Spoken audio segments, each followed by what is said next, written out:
Uttarbanga medical college এত বড় infrastructure, সেই মেডিকেল কলেজে সিকিম থেকে পর্যন্ত চিকিৎসার জন্য রোগী আসেন।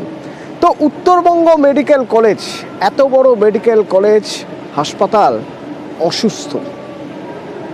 আচ্ছা, কেন অসুস্থ বলছি? অসুস্থ বোঝা যায় কিছু রোগের উপসর্গ দেখে। কিছু উপসর্গ আপনাদের দেখাই। উপসর্গ 1, দেখুন তো, দূর দূর থেকে রোগী আসছে, তাদের কাঁধে করে নিয়ে আসতে হচ্ছে। হ্যাঁ, আচ্ছা, কেন হাসপাতালে কাঁধে করে নিয়ে আসতে হবে? হাসপাতাল চত্বরে ঢোকার পর কোনো ট্রলি, কোনো স্ট্রেচার, কোনো হুইল চেয়ার কিচ্ছু জোটেনি। দেখুন, স্যালাইন নিয়ে আসছেন, এই অবস্থায় নিয়ে আসছেন, কোনো মতে কিছু ঢুকলো না এত বড় হাসপাতালে। কেন? পার্থপ্রতিম রয়েছেন আমার সঙ্গে সরাসরি। পার্থপ্রতিম, উত্তরবঙ্গ মেডিকেল কলেজ, সেই মেডিকেল কলেজে যদি সেই হাসপাতালে কাউকে আসতে গেলে ট্রলিও জুটবে না, একটা হুইল চেয়ার জুটবে না, এই অবস্থায় মুমূর্ষু রোগীকে কাঁধে করে কখনো দুজনে দুদিক থেকে ধরে নিয়ে তারপরে হাসপাতালে ঢুকতে হচ্ছে।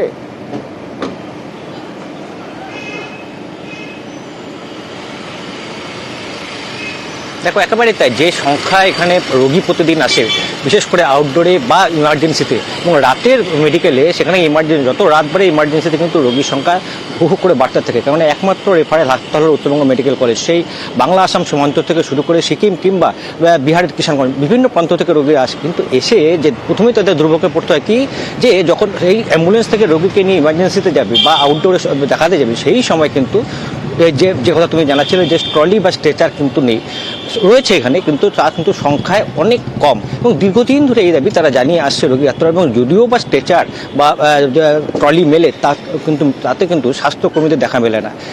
কারা টেনে নিয়ে যায় রোগীর আত্মীয় পরিজনরা।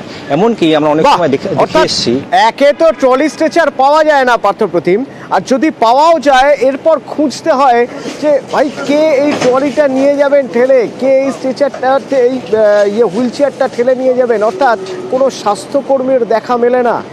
আচ্ছা, কি বলছেন হাসপাতাল কর্তৃপক্ষ, একবার শোনা যাক। আমাদের এখানে দৈনিক ওপিডি পেশেন্ট প্রায় 4000 মতো ওপিডি পেশেন্ট হয়। তো সেখানে নিশ্চয়ই 4000-এর মধ্যে অনেক পেশেন্টই থাকে যাদের কিনা ট্রলি বা হুইল চেয়ারের দরকার হয়।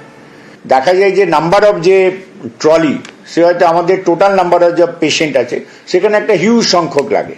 তো অত সংখ্যক ট্রলি তো এই মুহূর্তে করা সম্ভব না।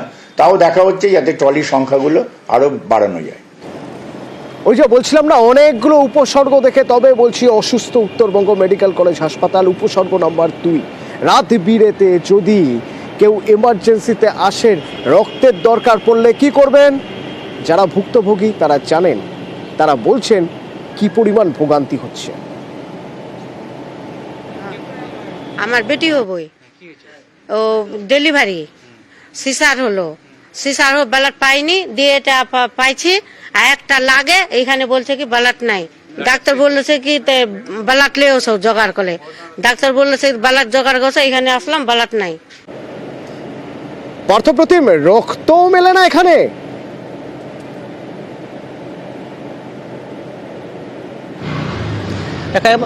দিনের বেলায় সাধারণত মিলল, রাতের কিন্তু যে ছবি আমরা আমাদের ক্যামেরা ধরা পড়েছে, এই যে প্রসব যন্ত্রণা নিয়ে মেয়েকে কিন্তু ভর্তি করেন ইসলামপুরের কাছে বাসিন্দা, এবং তার 2 ইউনিট রক্তের প্রয়োজন ছিল।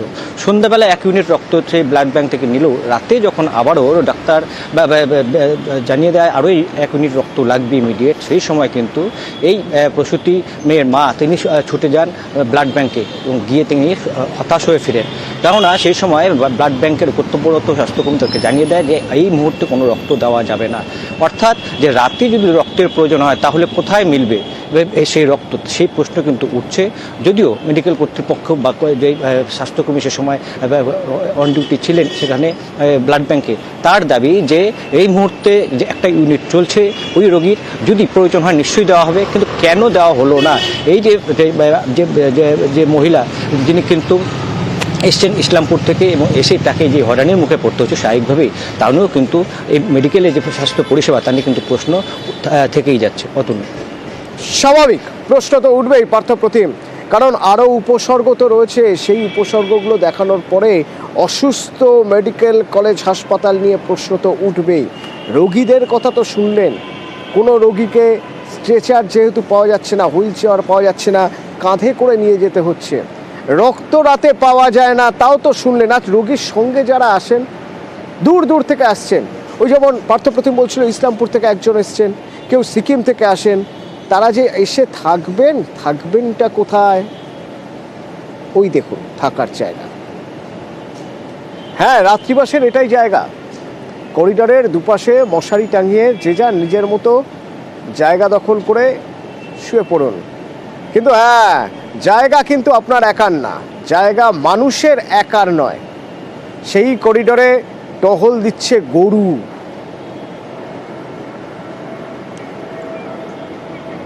আমাদের যে থাকার জায়গাটা ওটা ভালো নাই তো। আমরা এরকম ফুটপাতের মধ্যে থাকি, যখন গাড়টা আসে আমরা উপরে গিয়েছিলাম, ওই দিক থেকে এইদিকে ধাওয়া দেয়, মশাও আছে, গন্ধ তো আছেই, কুকুর আছে, গরুগুলো এদিকে ওদিকে ঘুরে বেড়াচ্ছে।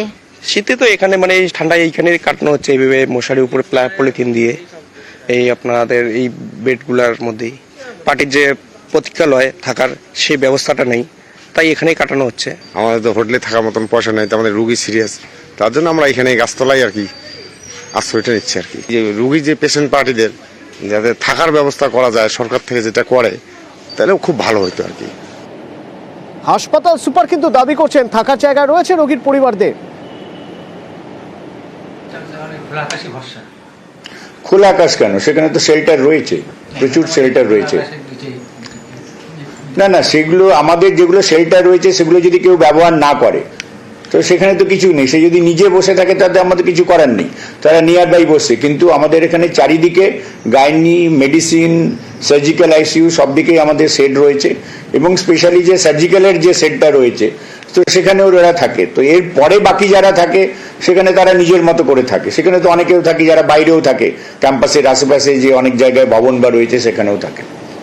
পার্থপ্রতিম হাসপাতাল সুপার তো বলছেন যে তাদের বিভিন্ন ডিপার্টমেন্টের জন্য আলাদা আলাদা শেল্টার রয়েছে, শেড রয়েছে। তো শেল্টার যদি থাকে, থাকার জায়গা যদি থাকে, তাহলে এরা এখানে রয়েছেন কেন? আর নাকি শেল্টার বা শেড বলতে এই জায়গাগুলোকেই বোঝাচ্ছেন মেডিকেল সুপার, যে জায়গায় শুয়ে রয়েছেন এরা?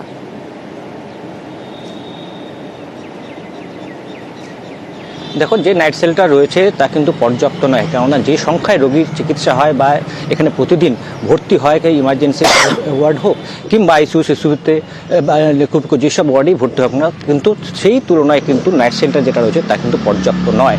এবং স্বাভাবিকভাবে এই শীত, গ্রীষ্ম, বর্ষা এই খোলা আকাশে কিন্তু ভরসা, কেননা এই মেডিকেল কলেজে কিন্তু চিকিৎসা করাতে কারা আসেন? পাহাড় সমতলে বিভিন্ন প্রত্যন্ত গ্রাম থেকে রোগীরা ছুটে আসেন, তার রোগীর আত্মীয়রা নিয়ে আসেন তাদের, এবং তাদের সেই সামর্থ্য নেই যে আশপাশে কোনো হোটেল বা লজ ভাড়া করে থাকবে।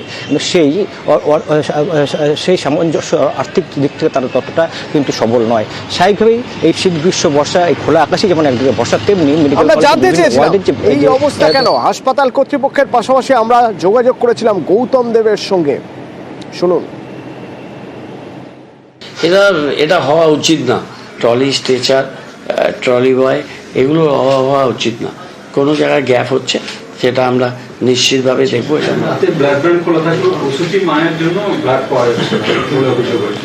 এটা কেন এরকম হয়েছে কথা বলবো, কথা না বলে এটা আমি বলতে পারছি। আমরা নাইট শেল্টার ওখানে করব, একটা পরিকল্পনা আমাদের হয়েছিল। হ্যাঁ, সেটা কোন জায়গাতে আছে আমি দেখব। বাইরে থেকে এইসব কুকুর বা কোনো পশু তারা ঢুকে না দিতে পারে। সিসি ক্যামেরা অনেক বেড়েছে, নিরাপত্তা ফুলপ্রুফ করা হচ্ছে। 24 ঘন্টা করে দিচ্ছি।